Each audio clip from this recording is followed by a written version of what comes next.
तो finally onpassive.com portal का जुलाई महीने का ट्रैफिक डिटेल आ गया है, जो जून महीने के ट्रैफिक डिटेल से काफ़ी डिफरेंट है। वहीं जुलाई महीने में जो ट्रैफिक डिटेल आया है उसमें ग्लोबल रैंक 27,386 है, कंट्री रैंक 39,070 है, कैटेगरी रैंक 584 है। वहीं इसका टोटल विजिट 2 मिलियन है, बाउंस रेट 49.72% है, पेज पर विजिट 6.92 है, average visit duration 3 minute 45 second है। यानी onpassive पोर्टल पर जुलाई महीने में 2 मिलियन लोगों ने विजिट किया है और उसका बाउंस रेट 49.72% है और पेज पर विजिट 6.92% है और average visit duration 3 minute 45 second है। यानी जुलाई महीने में 2 मिलियन लोगों ने onpassive पोर्टल पर 3 मिनट 45 सेकेंड बिताया है।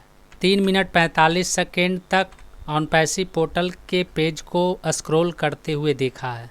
अब हम बात करते हैं onpassive पोर्टल का रैंकिंग पोजीशन के बारे में। यानी onpassive पोर्टल ने जुलाई महीने में कितने पोजीशन पर रैंक किया है। तो यहाँ पर आप देख सकते हैं onpassive पोर्टल जुलाई महीने में 584 नंबर पोजीशन पर रैंक। वहीं यदि हम मई और जून महीने की बात करें तो onpassive पोर्टल जून महीने में 384 नंबर पोजीशन पर रैंक कर रहा है और मई महीने में 406 नंबर पोजीशन पर रैंक। लेकिन इस बार जुलाई महीने में onpassive पोर्टल 584 नंबर पोजीशन पर रैंक कर। अब हम बात करते हैं onpassive.com traffic and engagement analysis के बारे में। onpassive पोर्टल का जुलाई महीने का ट्रैफिक एंड इंगेजमेंट एनालिसिस क्या है।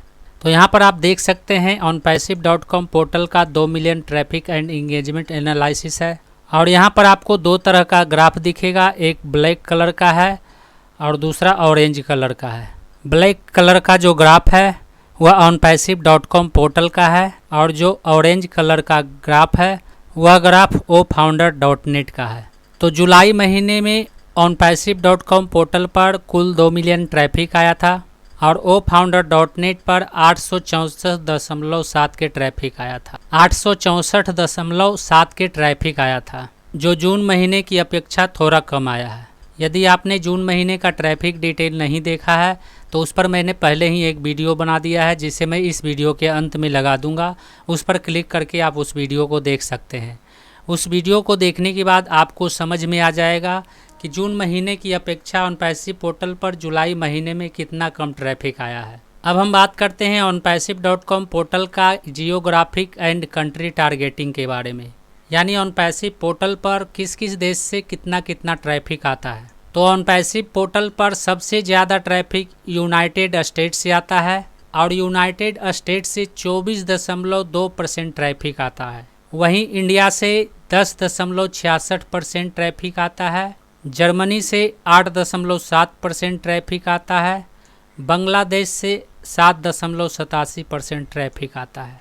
यानी onpassive पोर्टल पर सबसे ज़्यादा ट्रैफिक यूनाइटेड स्टेट्स से आता है, उसके बाद इंडिया से आता है, उसके बाद जर्मनी से आता है। जून महीने में शायद बांग्लादेश तीसरे नंबर पर था, लेकिन अब वह चौथे नंबर पोजीशन पर चला गया है। वहीं जून महीने में यूनाइटेड स्टेट और इंडिया पहले और दूसरे नंबर पोजीशन पर ही था। तो चलिए अब हम बात करते हैं onpassive.com ऑडियंस डेमोग्राफिक्स के बारे में।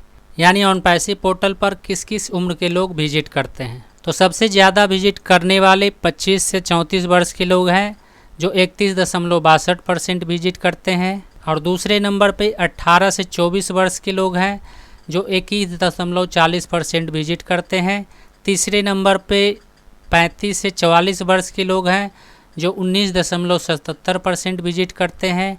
चौथे नंबर पे 45 से 54 वर्ष के लोग हैं, जो 12.86% विजिट करते हैं और 55 से 64 वर्ष के लोग 8.70% विजिट करते हैं और 65 से ऊपर वर्ष के लोग 5.65% विजिट करते हैं। तो जुलाई महीने के onpassive.com पोर्टल का ऑडियंस एंड डेमोग्राफिक्स में कोई खास अंतर नहीं हुआ है। अब हम बात करते हैं टॉप onpassive.com ऑडियंस इंटरेस्ट के बारे में। यानी onpassive पोर्टल पर जो ट्रैफिक आता है वह ट्रैफिक किस किस वेबसाइट से आता है। तो onpassive.com पोर्टल पर सबसे ज़्यादा ट्रैफिक ofounder.net से आता है। यानी ofounder.net में onpassive के फाउंडर विजिट करते हैं। तो इसका यही मतलब है कि onpassive पोर्टल पर ऑनपैसिव के फाउंडर ही सबसे ज़्यादा विजिट करते हैं। उसके बाद ऑनपैसिव पोर्टल पर यूट्यूब से भी ट्रैफिक आता है और ट्विटर से भी ट्रैफिक आता है और फेसबुक से भी ट्रैफिक आता है। उसके बाद गूगल मेल से भी ट्रैफिक आता है। इस तरह से ऑनपैसिव पोर्टल पर इन सभी वेबसाइट से ट्रैफिक आता है। आज वीडियो बनाने का मन नहीं कर रहा है, इसलिए आज के लिए बस इतना ही। मिलते हैं अगले वीडियो में नए टॉपिक के साथ। जय हिंद।